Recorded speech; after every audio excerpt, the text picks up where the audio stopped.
센텀 이지구 중앙토지수용위원회 협의 통과했다는 기사가 있어서 가져왔습니다. 보시면 해운대 센텀 이지구 사업이 산업단지 계획 승인의 마지막 관문인 산단 승인의 마지막 관문인 중앙토지수용위원회 협의를 완료했다. 이제 그럼 마지막 관문까지 통과했다는 이야기입니다. 그래서 부산시는 연내 산단 승인을 얻어 내년에는 1단계 부지 착공에 들어갈 예정이다. 내년에 1단계 부지 착공에 들어간답니다. 센텀 이지구가. 여기가 센텀 이지구잖아요. 그죠? 이제 들어간대요. 내년부터.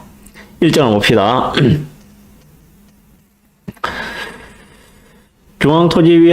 부산시는 28일 국토교통부 중앙토지수용위원회가 센텀 이지구 사업계획의 조건부 동의 통보를 했다고 밝혔다고 합니다. 그래서 조건부 계획인데 조건이 뭔가 하면은 산단 내 토지 소유자와 성실한 협의를 통해 갈등을 최소화해라. 그리고 개발 이익이 발생 때 공공기여 방안을 적극적으로 찾아라 하는 조건으로 사업에 동의한다 라고 했다는 거죠. 그래서 사실상 센텀 이지구 사업 계획안에 동의해 협의를 완료한 것이다 라고 합니다.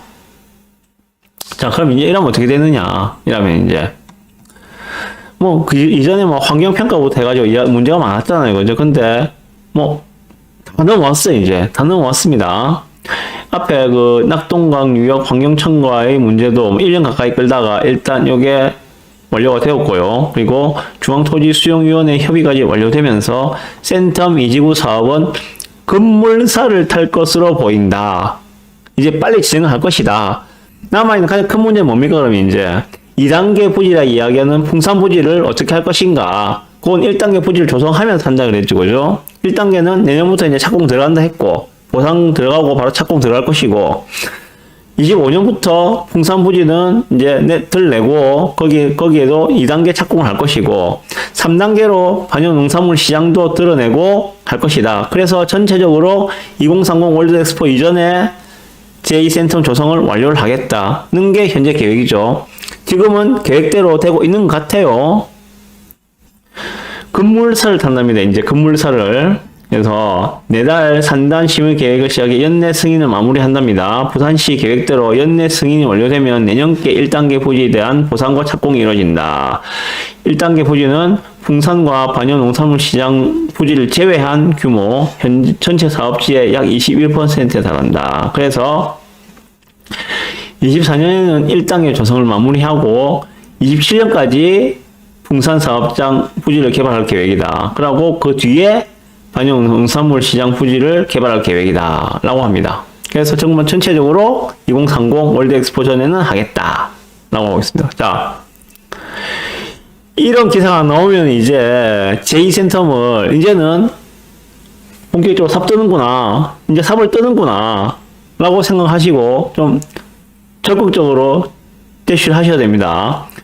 우리가 여기 지금 제2센텀 부지 내에서 투자를 할 수 있는 방법들은 아마 극히 제한적일 겁니다. 덩치도 엄청 크고, 그리고 전부 다 토지 보상으로 들어가기 때문에 아마 기회가 별로 없지 싶어요. 자, 그럼 뭔가 인접해 있는 배후 주거지 개발을 노리는 것이 유효한 전략이 되겠죠. 그러면 가장 주목받을 데는 어디인가? 바로 센텀 이지구와 붙어 있는 반송, 바로 센텀 이지구와 붙어 있는 서금사, 바로 센텀 이지구와 붙어있는 반여동, 요 일대가 되겠죠. 그 중에서 현재 개발이 가장 활발하게 진행되고 있는 곳은 어디인가? 서금사 5구역, 6구역 이라고 보시면 됩니다. 자, 그러면 서금사 5구역, 6구역은 재정비 촉진구역이잖아요. 그죠? 아시다시피 제가 아마 내일쯤에, 이번 주 안에 서금사 재정비 촉진 5구역, 6구역 물건에 대해서 한번 더 정리해가지고 브리핑을 한번 하는 영상을 올려드릴게요. 보셔야 됩니다. 자, 이렇게 기사가 나오면은 지금 바로 뛰어가셔야 돼요. 서금사 5로. 6은 5보다는 한 단계가 늦습니다. 그죠? 한 1년 정도 늦다 보시면 됩니다. 6구역은. 서금사 6은 조금 늦는데 5는 지금 상당히 빠르게 진행되고 있어요. 지금 11월 15일 날 건축 심의를 한다 그러거든요. 건축 심의가 11월 15일 날 열린다고 합니다. 어떤 시는지 결론이 나겠죠. 조합의 계획은 지금 12월 31일 날 사업 시행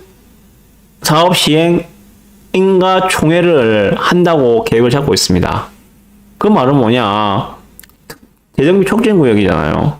특별한 문제가 없는 한 재정비 촉진구역이기 때문에 건축심의도 통과되지 않겠는가? 그러면 사업 시행 인가가 내년 초에는 나지 않겠는가 하는 생각이 듭니다. 그런데 지금 프리미엄 수준은 완전히 바닥을 기고 있습니다. 진짜 완전히 바닥을 기고 있어요. 이럴 때 이거 해놓으시면 나중에 삐 본다니까. 진짜 이건 제가 진짜 그렇다고요. 그래서 이런 기사가 나오면은 바로 뛰어가셔야 됩니다. 옛날에 청주 오송에 방사광 가속기 그거 유치한다는 그런 기사가 떴을 때 전국에서 청주 오송으로 다 몰려갔거든요. 지금도 이런 기사가 뜨면은 요거는 전국에서 몰릴 정도의 파워풀한 기사거든요. 이거는.